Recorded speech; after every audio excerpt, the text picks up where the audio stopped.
Gente, então, boa tarde. Agradeço, em primeiro lugar, o convite da Abrata. Na verdade, é o meu primeiro psicoeducacional aqui na Abrata. E, bom, eu sou psiquiatra, o professor já falou um pouquinho, eu também participo do conselho científico aqui da Abrata. Tá? A ideia dessa aula, na verdade, é fazer um complemento para a aula do Luiz Justo. E a gente vai focar bastante no tratamento, né, em relação ao transtorno bipolar, as comorbidades. A ideia dessa aula é a gente entrar em alguns conceitos gerais do tratamento em si, e depois a gente vai falar um pouquinho a respeito das dependências com transtorno bipolar e depois de transtornos de ansiedade e transtorno bipolar. Tá? Como a ideia era falar de tratamento, eu não pude deixar de colocar isso aqui. Então é só para dizer que eu não tenho rabo preso com indústria nenhuma, nem com nenhuma área de farmácia, nem nada disso. Próximo. Eu confesso que eu sou meio fã de abreviações, né? Mas eu vou falar então, TB é transtorno bipolar e SP, substâncias psicoativas, a gente está começando a falar sobre eles, tá? Então são conceitos bem gerais, assim. Então acho que o primeiro deles é a gente não esquecer que quando a gente vai tratar, né, alguém que tem problemas com transtorno bipolar e dependência de substâncias, esse tratamento ele tem que ter uma característica multiprofissional, né? Não adianta só o psiquiatra se colocar à frente do tratamento, mas ele muitas vezes vai precisar de um clínico, de um neurologista, muitas vezes vai precisar de um terapeuta ocupacional, de um psicólogo, né? É interessante que a gente faça isso numa equipe só, né? Por que eu trouxe isso aqui? Porque muitas vezes no SUS isso não é possível, né? Por exemplo, o médico entra no posto de saúde, fica lá 6 meses e depois, tchau, né? Então, na hora que está começando a criar um vínculo interessante com o paciente de repente fica desassistido. Então, eu acho que idealmente a gente consegue ter melhores resultados, né? Pelo menos é o que eu vejo na minha prática, quando o paciente ele tem condições de fazer isso de forma autônoma ou particular e ele consegue escolher quem vão ser os profissionais dele. Mas, de qualquer forma, existem também algumas ilhas no SUS, né, que são muito boas e que existe essa possibilidade da gente vincular bem, né, criar um vínculo adequado. O tratamento ele tem um padrão, né, é importante a gente pensar que quando a gente fala de tratamento de transtorno bipolar e uso de substâncias, não adianta a gente pensar em tratar isso durante um mês, né?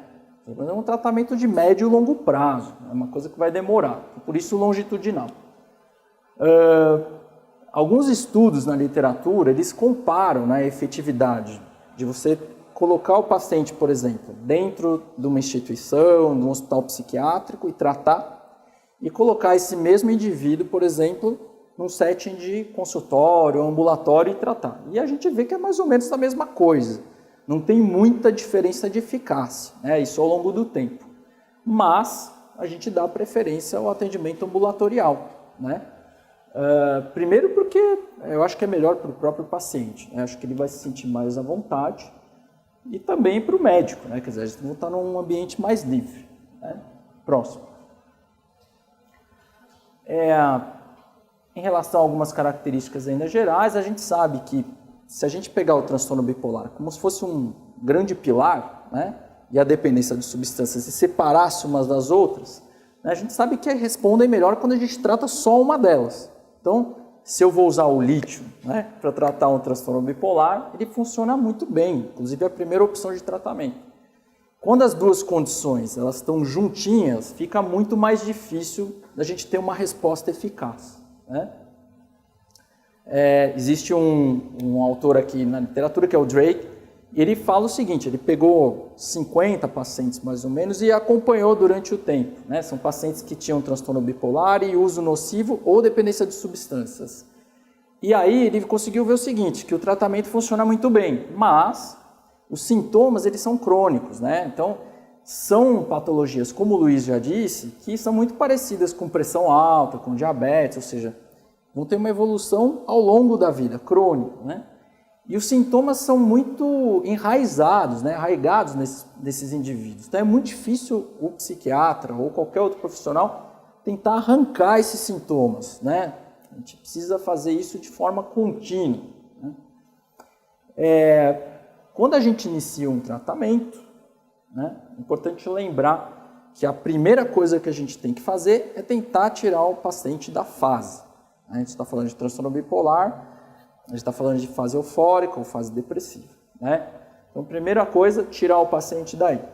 E depois, né, permitir com que esse paciente idealmente tenha uma abstinência de forma estável. Muitas vezes, pela gravidade do indivíduo, né, a gente só consegue fazer esse tipo de coisa quando o paciente está em observação psiquiátrica, né, então num serviço especializado, ou está numa internação, né? Em ambulatório, às vezes, isso é um pouco utópico, né, a gente conseguir fazer isso tão bonitinho, né? E a gente sabe que se a gente fizer dessa forma, isso gera uma melhor adesão ao tratamento, o paciente ele responde melhor ao longo do tempo, né, e melhora também o curso tanto do transtorno bipolar quanto da dependência de substâncias. Obrigado. Falando bem especificamente em relação aos remédios, que é a farmacoterapia, né, a gente não tem um remédio específico, né, como se fosse, por exemplo, um antibiótico que tratasse tal coisa, um estabilizador que não tem isso. Então é importante a gente tratar as duas. A gente trata tanto o transtorno bipolar quanto a dependência, né? E cada uma a gente trata diferente. É claro que se a gente for pensar assim, qual o remédio ideal, né, que nós médicos gostaríamos que existisse, né? É aquele que custa muito pouco, né, barato, fácil, né, acesso. Ele tem que ser bastante eficaz, tem que dar uma resposta boa para o paciente, que é isso que ele busca quando ele vai procurar a gente, né? De preferência que ele tome uma vez por dia, né? Então tem uma posologia bem fácil, né? Seja via oral, seja fácil administrar. Idealmente ele previna recaídas, né? Então a gente tem que buscar, claro que assim, isso aqui também é uma viagem, né? Isso aqui é muito difícil de existir um remédio que seja assim, bonitão. Mas a gente tem que procurar medicações que se aproximem disso, tá? O Brown, que está aqui na primeira linha, né, no artigo que ele publicou, ele diz o seguinte, né, então pacientes que têm tanto transtorno bipolar e dependência de substâncias, né, qualquer coisa que a gente fizer tá bom, né? Então assim, o importante é tratar. Claro que existem substâncias, como a gente vai ver, que são um pouquinho melhores do que outras, mas ainda assim, se eu entrar com lítio, é melhor do que nada, né? Então, quando a gente está falando dessas condições juntas, a gente sabe, por exemplo, que o lítio ele não funciona tão bem, né? Para transtorno bipolar é ótimo, mas quando tem dependência ou uso nocivo de substâncias, ele é pouco eficaz, não funciona muito bem. O valproato de valproato, que é conhecido como Depaquene, Depakote, né? Ele pode ser uma boa alternativa para o lítio nesses casos de dependências, né, ou uso de substâncias. Porque além dele ser um ótimo estabilizador, muitas vezes ele ajuda a diminuir a impulsividade do indivíduo, a agressividade, né, que são características frequentes, né, nesse tipo de paciente, né. Existem alguns estudos que também eles trazem uma relação entre a dose do Depakote ou do Depaquene, né, que é o ácido valproico, na verdade, e a eficácia quanto ao uso de substâncias. Então, eles dizem que uma dose de 50 ou mais, que isso dá para a gente dosar no sangue, seria uma coisa mais legal, né, da gente buscar. Muito bem, então fora esses dois aqui que são, né, os estabilizadores que a gente usa com bastante frequência, a gente também tem os antipsicóticos, né, os atípicos ou de segunda geração, né, os primeiros... Não sei se vocês lembram, mas tem o Aldol, né, que são aqueles antipsicóticos mais fortes, que geram muito efeito colateral. Então, esses daqui já são o Seroquel, né, quetiapina, risperidona, tudo mais. Então, assim, não é que a gente não pode usar nesses casos aqui, né, mas a gente deve ter uma certa cautela, porque imagina o seguinte, se eu uso um antipsicótico e eu carrego um pouquinho mais a mão, né, nesse tipo de paciente, ele pode lentificar, né? E muitas vezes isso pode ser o gatilho, de repente, para ele procurar uma substância do tipo cocaína, para ele ficar mais ligadão, né? Então a gente pode usar, mas com uma certa cautela, né? Próximo. A lamotrigina, que é um estabilizador também, né, ela tem, de acordo com alguns estudos, né, gera uma melhora na fissura, craving é fissura, né? Uma fissura e nos sintomas depressivos em alguns usuários, por exemplo, de cocaína. O topiramato, vocês já devem ter ouvido falar também, que é o Topamax, ele não é exatamente um estabilizador de humor, importante lembrar disso, né? Mas, em alguns casos, por exemplo, de dependência de álcool ou cocaína, ele pode ser interessante, porque também ajuda a reduzir a fissura e as recaídas em usuários desses tipos de substâncias. Em relação aos antidepressivos, a gente tem alguns estudos, mas eles são um pouco desanimadores, né, quando a gente está falando do uso de substâncias e depressão, por exemplo, né? Os benzodiazepínicos, o Luiz também já trouxe um pouquinho. Então, assim, podemos usar, mas cuidado, né? Então, a gente está falando de indivíduos que já podem ter um histórico, né, de buscar determinadas substâncias, né, como um uso mais nocivo, etc. Então, os calmantes, né, como eles geram uma sensação muito rápida e muito gostosa, né, eles podem levar a uma dependência. Próximo. Bom, lembrar também que, né, quando a gente está colocando essas duas doenças juntas, né, a coisa fica mais complicada para a gente médico, né, a gente fica meio de mãos atadas, né. Qualquer abordagem que a gente tentar pode ser mais problemática, a resposta pode ser mais demorada, o paciente pode ter uma questão de ser mais refratário, né, aos tratamentos que a gente propuser, etc. É claro que se a gente for pensar, né, a abstinência é a melhor coisa que a gente pode fazer pelo paciente, né? Como é que a gente consegue fazer isso idealmente? Eu, pessoalmente, no meu consultório, eu gosto de fazer da seguinte forma. Pego esse indivíduo, levo para um lugar que ele possa ficar lá, tiro tudo que ele está usando, né? Que aí eu vou conseguir, aos poucos, identificar como é que é essa pessoa, né? Como é que ela funciona, como é que é o jeitão dela, como é que é a personalidade, né? E muitas vezes em casa só, ou tratamento ambulatorial, a gente não consegue ter essa efetividade, essa certeza que o paciente não está usando a substância, né? Existem alguns estudos que também trazem que as abordagens dinâmicas da psicologia, por exemplo, a cognitivo-comportamental, as abordagens que mexem com a motivação podem ser promissoras. E nós temos programas de tratamento. Entre eles, entre vários, a gente tem alguns que são estruturados em 4 fases e que podem ser mais interessantes nesses casos, né? Então, as fases a gente vai ver mais para frente, no próximo slide, mas antes disso, assim, é sempre importante lembrar que quando a gente está propondo fazer um tratamento desse tipo, né, não esquecer de trazer a família do paciente, né? Estava lembrando de um caso aqui, e que ainda assim é difícil, né? Mas de um rapaz que tinha uns 15 anos, tinha uma carreira bem promissora, inclusive, tal, era bipolar, né? E ele usava cocaína, e usava de uma forma nociva mesmo, quer dizer, não é uma coisa eventual, não.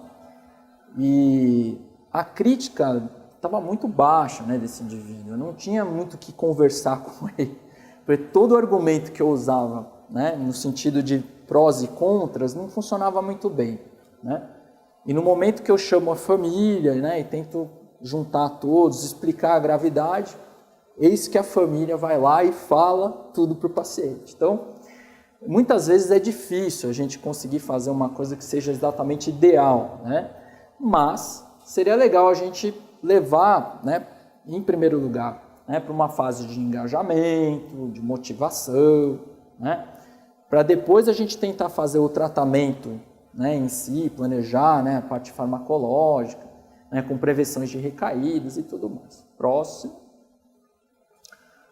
Então, mais para ficar uma coisa mais tranquila aqui, né, por fases, assim, a primeira é a fase de engajamento, né, que a gente tenta trabalhar bastante a questão vincular com o paciente, né, mostrar para ele que a gente está do lado dele, né, que ele pode ter uma equipe de profissionais que podem ajudá-lo, né.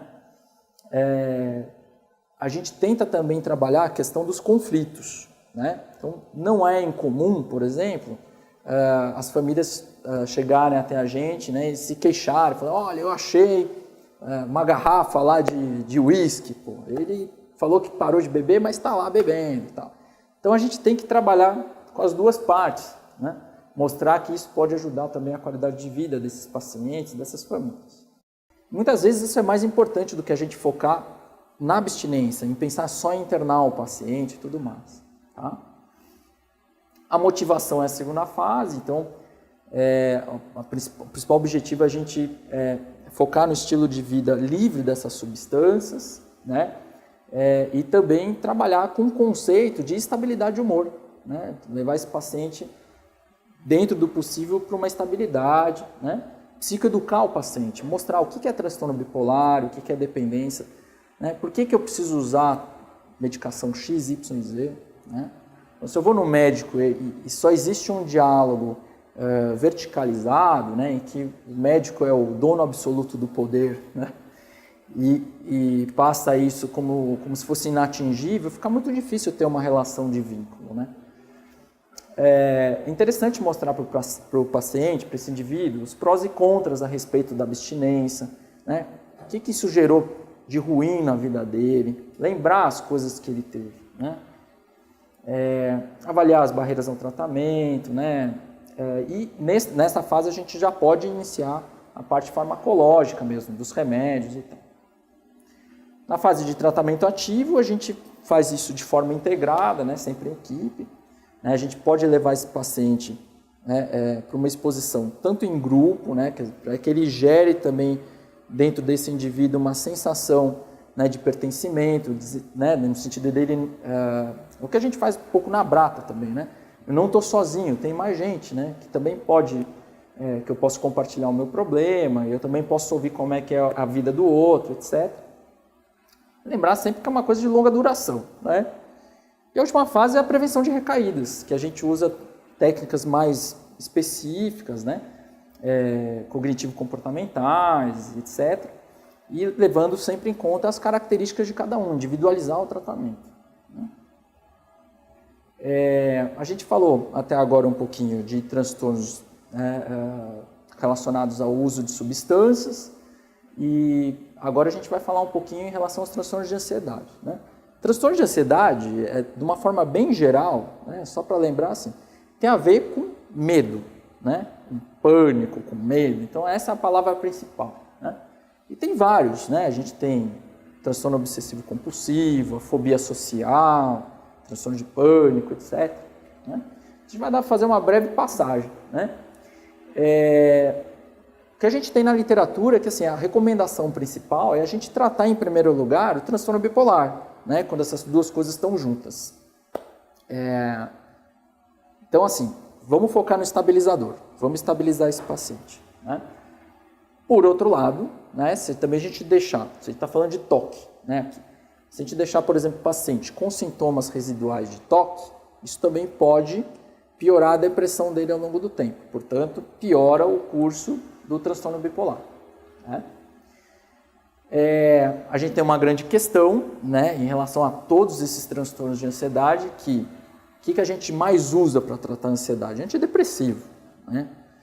O problema é que antidepressivo piora a fase eufórica do paciente, piora o curso do transtorno bipolar se for usado de forma isolada, sem estabilizador de humor, né?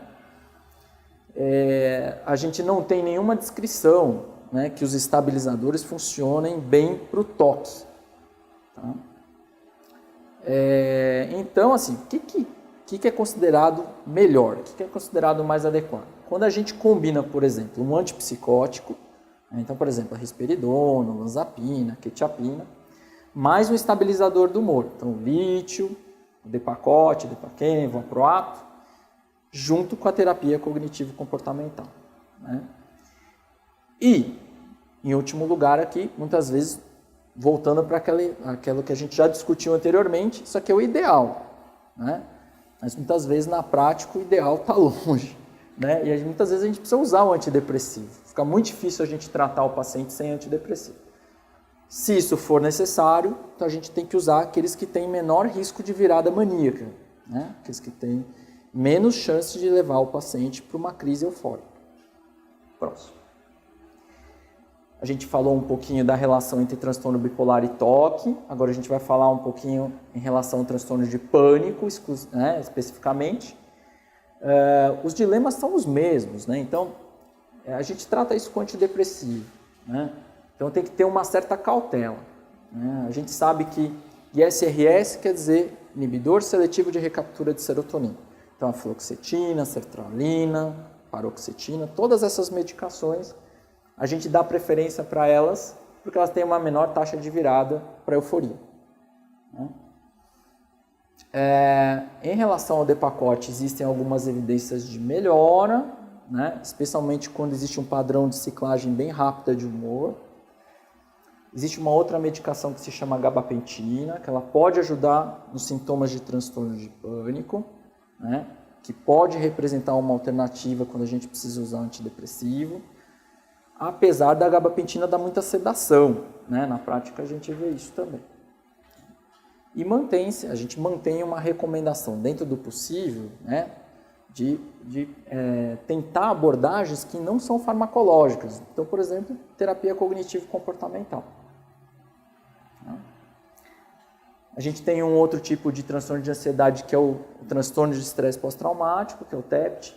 Mais uma vez, como é que a gente trata TEPT? Antidepressivo, né?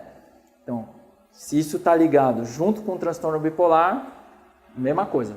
Podemos usar antidepressivos, mas com muita cautela, né? Com cuidado, usando estabilizadores de humor, etc. Né? Existem alguns estudos que mostram mais eficácia do lítio, do Depakote e da carbamazepina nessa condição específica, né? A gente pode associar antidepressivos e calmantes também podem ser utilizados, né, nessas condições para controle quando o paciente está muito inquieto, tem uma hiperatividade, ou, por exemplo, nos quadros de insônia, o paciente tem diminuição de necessidade de sono também. Mais uma vez, os autores priorizam, né, terapia cognitivo-comportamental ao invés de antidepressivos. Gente, era isso, era bem rapidinho. Na verdade, era uma complementação da aula do Luiz e agradeço pela presença de vocês aqui.